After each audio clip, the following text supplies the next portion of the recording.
A lot of the negatives that Mandalore mentioned in his Total War Warhammer 2 review have apparently been fixed in Total War Warhammer 3, as you guys have told me.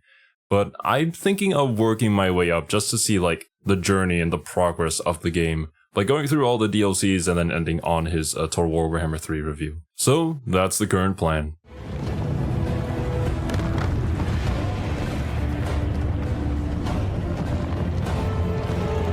Very cool. You see anything? Guess not.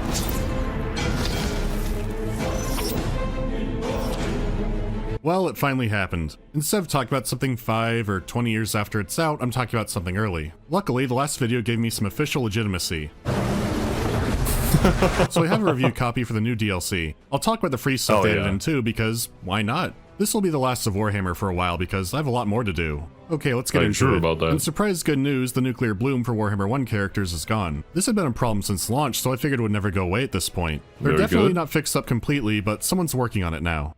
Okay, there's more big ticket stuff. Last time I briefly mentioned the hellscape that was the Greenskin campaign. You'll be happy to know that they're fixed up completely now. The Green Tide has come and they've morphed into a very scary faction. So what all happened?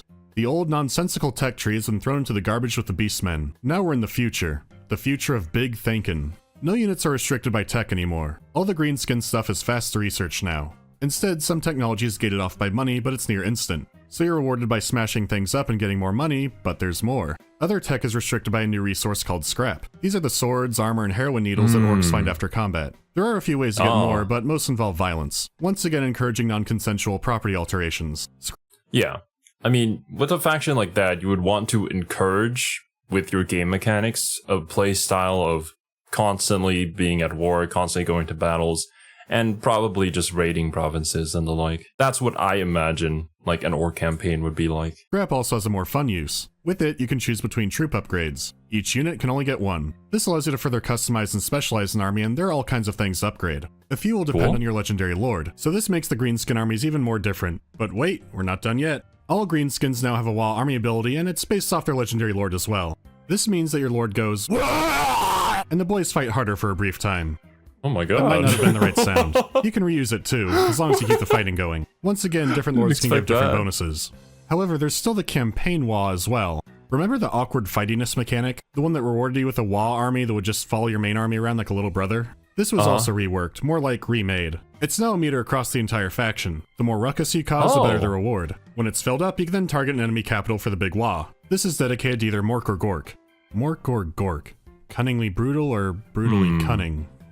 Missile whatever you pick, weapon. you have 20 turns to burn down or occupy the enemy capital. And you're not alone because you still get the bonus army, but now attached to your army directly. It'll slowly fill up. How many units are in it depends on how big and strong the original army was. The kinds of units depend on your lord, like Wurzag getting a bunch of savage orcs in his, but also where you are. If your WoW is near a volcano, you might start collecting lava troops. Yeah, there are new kinds of troops to use. That's actually really cool. Oh my god, Squigs. If you guys didn't know, I have some PTSD from my playthrough of Space Marine. Those gosh darn explosive squigs. I hate them with a burning passion. They always get me. I never notice them. Some are strange variations that only the AI could use before, but now you get them. Others are brand new to the game, and I do want to emphasize that we're still in the free part. All the Greenskins get these guys. They have a lot of useful abilities, but even if you don't get any special units in your WoW army, you still have 40 troops to use in battle. Mandalore did mention that all these units are free. I'm guessing the DLC came out, it's a paid DLC, but there's also like the free updates that come along with it, which is one of the positives that you guys mentioned in regards to Total War Warhammer, where it's not like a game which was raised as an example being Stellaris. I think there are like core mechanics and stuff that are locked behind DLC when it comes to Stellaris, but when it comes to like actual like quality of life and like just really good updates, then Total War gives it to you for free. Despite having so much paid DLC, I guess that kind of evens things out and makes it a bit more fair. You don't have to buy it in order to get those actual like updates that are important.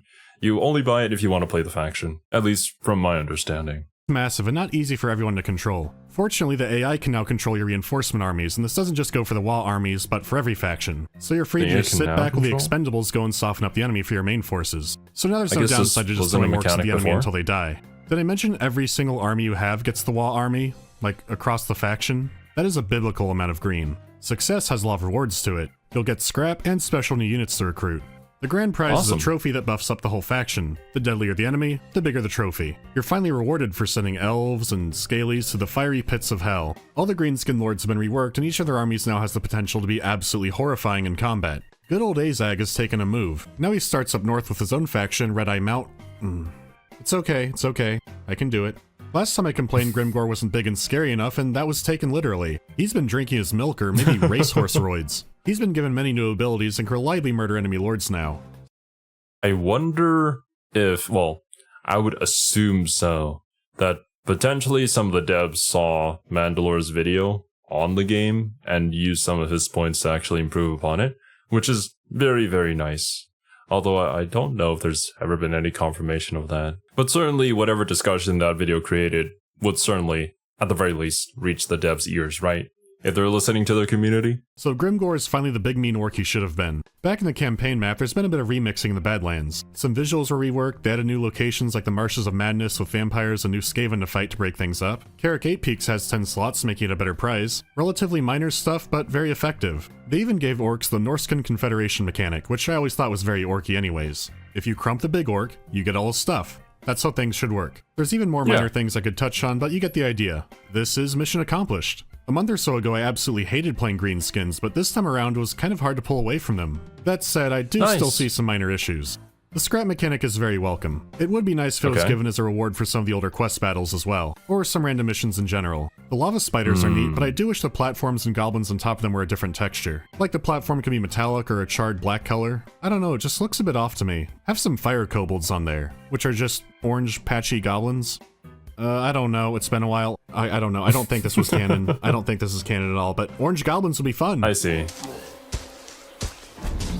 Well, the new units are nice, but if you're hoping for some lower end stuff, well, you might be disappointed. I mean things like spear orc boys, or forest goblins, or black orcs with shields. I know stuff like that was fun for theming on the tabletop. I was hoping black orcs might have a switch weapon around button. I can't say I truly feel their absence playing the game though. They have a solid roster, especially if you add in the new DLC units, which I'll talk about very soon. Plus, there have always been tons of mods for these kinds of units, since they are fairly simple to make. I can only guess they didn't want the roster getting too redundant. There was also a leak showing what appears to be a Black Orc Big Boss. I'd bet near anything that he's coming with the Skulls for the Skull Thrones event that Steam puts out every year. Maybe he'll bring friends, I have no idea. Nitpicks aside, like I said, mission accomplished. This was all free, and the High Elves got some reworked stuff too. Some mounts for characters and a small influence change. Oh yeah, they added Emmerich too. He's home alone down near the Dragon Isles trying to, well, tame dragons. You can work with them for bonuses, or try to challenge them to get them into your army. There are a lot of dragons to catch. That's my review. I should probably get to the DLC, huh? Okay. There's a lot of dragons to catch, gotcha. Show them pointy ears! We'll show them all! His immensity, his enormously, as we This is a game that has always been full of weird premises, so I'm impressed they took such a strange rivalry and made it immediately digestible. You have Elf Dark Knight era Batman and a Morton Joe Goblin. So we'll start with Warden The Paunch, the biggest goblin of all. His mission is to burn down Everest, where High Elf Batman, Eltharion the Grim, lives. Luckily for everyone, he doesn't participate in the Vortex campaign. So without it, what are Grom's special campaign mechanics? Well, he's a goddamn chef. Very good. Grom is a big boy and a big eater. He once ate raw troll meat, which regenerated inside his stomach, causing him to eat more to try and digest it faster, and well, it all ballooned up from there. So while you're doing normal campaign stuff, you're also... Apparently he's become something that isn't exactly a goblin anymore, but he's still considered the biggest goblin out there. I don't know the exact details, but I do remember somebody mentioning this, about him consuming the troll meat. So cooking with Grom. Actually, cooking with Grom is mandatory for victory. Gathering ingredients requires accomplishing multiple campaign and battle objectives. Kill a dragon for a dragon tail, you get the idea. You can also get more ingredients and recipe slots by pleasing the food merchant, who appears randomly on the campaign map from time to time. You're always in the hunt to find new ingredients to start cooking with, but you can't go crazy experimenting at first because a recipe also requires scrap to cook something up. So the campaign is like shooting a man to get into a Cracker Barrel, over and over and over again. Time for a snack. I'd kill for those tenders. If it sounds stupid, it is, but it's also the best greenskin campaign. Maybe one of the best in the game. Grom's cooking can change things up dramatically, and you can change the way you play the game at the drop of a hat. You carefully customize recipes and discover secret ones, like the ingredient that makes all of your arrows explosive. You bet that's going to change how you use your Night Goblin archers. It gives you a lot to... Dude. That... Well, actually, just imagining the possibilities and the strategies that would evolve from whatever you end up cooking, that sounds like a really good time. Play around with, and it's fun finding all the new ingredients. Centaur milk. Sweet boy he was. That is remarkably foul. I mean, my god, look, this pizza from hell, it has pineapples on it. Jesus. It's a great campaign. You get to raid the elves and not play the Vortex. In Mortal Empires, you start off in Bretonnia. That lets you bully the peasantry from day one. Wouldn't you rather be here than out east? Being chased by some Imperial named Valmir van von Volkvan? Of course you would. Great campaign. I do have one issue with it though. The Spider Lair should also buff Ragnaroks. Yeah, that's it. I'll hold off for Eltharion for talking about the final battle, but for now I want to get to the unit roster. I do have an issue there.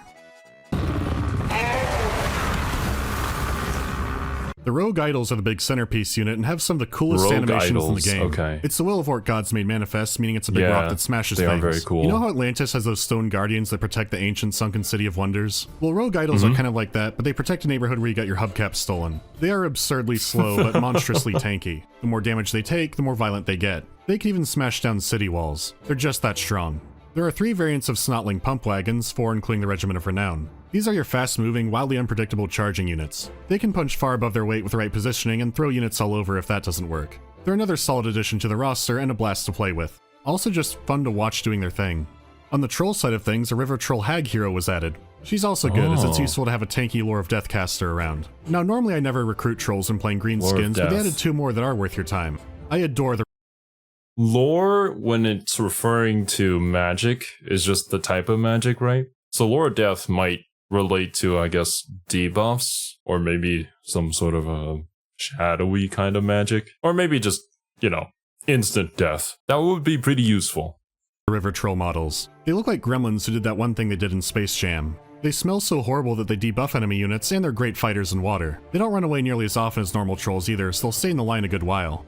Stone trolls are the tanky cousin and can take an absolute beating in melee or from ranged weapons. Their stone skin protects them, but they still regenerate. They're a useful unit, but the look of them is disappointing. River trolls have a fantastic look based off the tabletop design. Same story for the trolls in vanilla. Of course, they're tweaked around to be less exaggerated like most units in the game are, but unfortunately the stone trolls are just the regular trolls with a reskin. They don't even need a brand new model because in the original, just the head is a bit different. They could have made something really cool out of this. If this was one of the free units they added, I probably wouldn't have minded it too much. As one of the paid DLC units, it does leave little more to be desired. They don't have a Regiment of Renown variant either, so maybe they were going to be free. I don't know. Still, if you do like the green skins, I'd say this DLC is a must-have. The campaign is fun, and all the units are solid. Grom isn't only just serving up healthy recipes, he's also serving up smiles. Where's the trigger? Yep, Fun Police is here. Hey, can someone turn that down? I can barely hear what's happening. Have you heard the rumors about Eltharion? I haven't, I don't know much about him actually. He defended his city once from Grom and beat the tar out of him, but now Grom's back to do it again. I joke about him being Batman and the game starts him off right next to Superman, so I don't know what to tell you.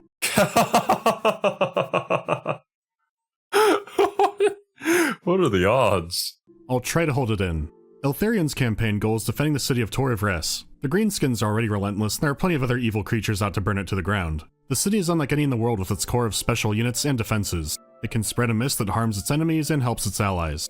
The whole campaign goal is getting the city to the last level of defense and then defending it against Grom. Special defenses have a special mechanic. I see. Eltharion has access to a hidden cave that he uses to watch over the city. Repairing and upgrading it unlocks more of the special Mistwalker troop types and gives you other special abilities as well. This is all upgraded through a special supply resource. You can get it from some missions and also in a new, very interesting way. Murdering green people.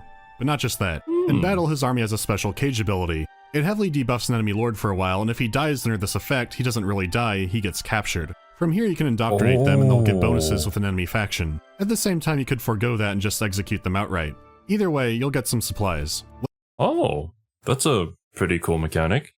I think what usually happens is if they die in battle, it takes like 5 turns for them to respawn. Unless if they have some sort of other upgrade that makes it so it doesn't happen. here instead you just take him? Later you can look into enhanced interrogation, which will let your missed units outright copy an enemy's special ability in battle. You don't always have to Lord Snipe either, since when the enemy's running away, you can try to capture them then. I'd usually try to snipe anyways, for the fun of it. Now you may have already noticed this, but the question then becomes, what about auto-resolve? Well, there's a chance to capture a prisoner in that, but it's not very high because I did auto-resolve a few silly battles and there was only one time I captured a prisoner. He wasn't even good enough for my dungeon. It is cool seeing the city get restored in the campaign map. The mechanics give you a great sense of reawakening a long-lost power and order. If you want, you can just stand the donut and turtle it out forever, but you don't have to. Capturing certain settlements across the ocean will give you constant supply income, so you do have some reasons to go adventuring, at least in theory. Grom will attack in 150 turns. I maxed out the defenses around 50-ish. I was excited when I saw the cave, but there's not much to it. You repair a building, upgrade it once, and you're done with it. And honestly, the rewards it gives are really minor. Compared to all the options Grom gives you, there's really not a lot there, because yeah, the Mist is cool, but that's really about it. While the Mist units play very differently, they all look very similar, so not very exciting on that front either. To make matters worse, their combat roles aren't too much different than the regular roster. There are exceptions, just not many. There's more strangeness. If you capture a legendary lord, there's nothing special about it. What's bad is if you capture them, you don't get the trait for defeating them in combat, because you didn't defeat them, you captured them. Oh, well then why would you capture them then? If there's the other mechanic that it just gives you better stuff, then why would you? If that makes any sense. There would be times I'd capture a prisoner, say a Beastman Lord, check the prison, and no one's in there. Maybe the guards forgot about him. Things feel a little bit off, and there seems to be an issue with the pacing. It seems like the cave buildings should have at least like 3 levels and give something more substantial. At the same time, it feels like you need more defenses to reach max city level. You can at least trigger the Grom battle early. At bare minimum, maybe a shorter timer and a harder campaign difficulty can make it more frantic and challenging. A desperate rush to prepare for Grom. What they give now is way too generous. Then again, a short timer would mean having to fight these small battles. You know, to capture the prisoner. Maybe there can be an upgrade for auto-resolve chance? I don't know. I might be making it sound bad, but it's not, it's just kind of dry. Some of the Lord packs for 2 felt like one faction had a lot more time put into it, and this one feels like that for Grom. The new units are in that same kind of strange, okay place. Having Mage Lords is nifty. That's about it. You have Rangers as a new starting game unit, and you have some mid-tier Spearmen as well. I didn't use them that often, but that could be attributed more to a greater supply line problem, which I'm not going to get into. In retrospect, it's also hard distinguishing them from the Mist units because there were so many of them. The new stuff kind of blended together. On the memorable side, the Arcane Phoenix is gorgeous. I really enjoy using its ability. Does it just sacrifice itself? And gets reborn? That's pretty cool. The Lions, Ligers, and Chariots are also a lot of fun. Essentially you have super war dogs and some very dangerous flankers. Plus, it is a fact that ancient Romans loved seeing people devoured by lions, and we patterned governments off them, so they must know something. Once again, everything is okay, but kind of understandable for 2 reasons. The first is most of the really useful and memorable high elf units are already in the game. There's that flying one, but I'm not even going to post a picture of it because I hate it. So if you're going to have Grom in the game, you have to have his rival, which means you need some high elf units. The second I would guess would be budget. This isn't the first time we've seen something like this. Remember that DLC where the Lizardmen got the biggest unit in the game by far? And then 2 of the Empire units were just like archers? Yeah. When I see how gigantic and gorgeous the idols are, then watch one hurricane a rock into the stratosphere, I think I know where the Mareware money went. Sure, it is only $8 or $9, but times are hard right now. So if you have no plans to play Grom, only want high elf content, and money is tight, yeah, you can hold off on getting this one for now. That's a little unfortunate that just one particular faction gets more love than the other faction in the DLC. Which, I mean, I'm not really losing out if I ever buy that Lizardman DLC, because I'll probably just be maining the Lizardmen. But then again, right, like Mandalore mentions here that there isn't really anybody to make as their like main interesting lord, and to add in other units maybe that are just cool since they're all already in the game. Whereas I guess the orcs were just missing out on a lot, which is why it looks like they got more of the upgrades here and actually becoming like a fun and playable faction. Whereas I guess the high elves were already in an okay place to begin with, yeah. I don't know enough about the lore to really bring up any potential examples of units they could have added instead. So I guess I'll just leave it off at, I guess that's just how the cookie crumbles, and move on. You can still play Imric's campaign. That's free and it's pretty fun from what I've played. If you're interested in Grom or Orcs, then get it because you won't be disappointed. He's a likable character. Get out of Grom's way, mountains! Honestly, they're both pretty likable. The smallest chamber is mine. I'm going to end this by talking about the final battle because there's a lot I find interesting about it on both sides. It indicates where the game might be going. Because the final fight is a siege battle, and to their credit, it's really engaging. The siege map is big. It may only be one wall, but there's a lot of city layout behind it. In both campaigns, most of my fighting was inside the city. It still took effort to get in. There were magical traps outside the walls and inside the streets. So there was a threat to the attackers beyond just whatever the towers were shooting out. Rogue idols could smash down the walls, but there was also a new army ability called a Doom Diver team. This was also able to hit defenders on the wall and also punch a hole into it. This got me thinking about sieges in general and my endless nightmare of towers and rams. Instead of just building towers and rams, what if you could also build an ability like this? You know, preparing uses of some kind of special attack. Yeah, walls came down sooner, but there was a lot of fighting among those points. You had to adjust people on the wall and move troops through the streets to intercept. The attacker had army abilities. The defender did too, but also traps they had set. It made the fight exciting and unpredictable for both sides, and pretty challenging too. Actually having ways to get inside more efficiently and move around and fight made it so much more enjoyable. This gives me a lot of hope for where sieges might end up one day. Really, there was a lot put in that has interesting potential. How about the wall army stacking mechanic? Maybe Skaven could have special slave slots there. Then menace from below could become like a purely defensive siege option, or maybe something only in Skaven territory. Then fighting those dirty rats outside their home would be less of a nightmare, but I don't want to go crazy theory crafting. It's really cool to see the slow progression of improvement when it comes to the siege battles, especially knowing how they turn out in Total War Warhammer 3. Although with that being said, it's not like everybody loves the siege battles. I've seen plenty of comments of people who do, and others who don't find them very engaging. But overall, I think most people can probably agree that it's better than it was in the original Total War Warhammer 2. Overall, a great patch, a great DLC if you're into orcs, and an okay DLC if you like the high elves. So that's enough Warhammer for now. There are 2 mech games coming up, so I'll see you then. Stench of their dung piles.